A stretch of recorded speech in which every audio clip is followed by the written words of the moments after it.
নারায়ণগঞ্জের রূপগঞ্জে একটি বাড়ি থেকে স্বর্ণের চেইন চুরির চেষ্টাকালে ৩ নারীকে আটক করেছে স্থানীয় লোকজন।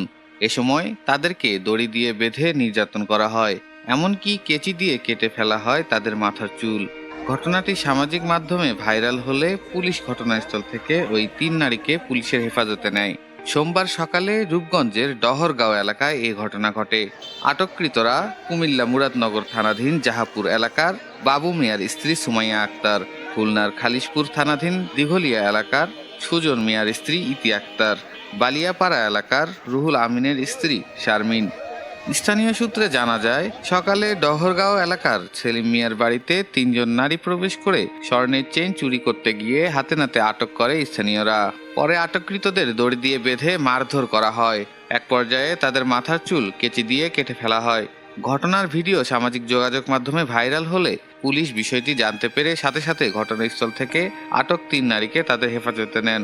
রূপগঞ্জ থানার অন্তর্গত গোলাকান্দাইল ইউনিয়নের দহরগাঁও এলাকায় আজ সকালে ৩ জন মহিলা চুরি করতে গিয়ে সাধারণ জনগণের হাতে আটক হয় বলে আমরা প্রাথমিকভাবে খবর পাই। পরে আমরা শুনতে পাই যে তাদেরকে আটক করে দড়ি দিয়ে বেঁধে তাদের নাকি চুল কেটে দেওয়া হয়েছে।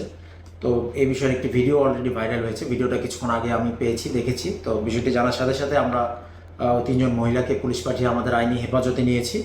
আসলে চুরি বিষয়টা অবশ্যই একটি অপরাধ এবং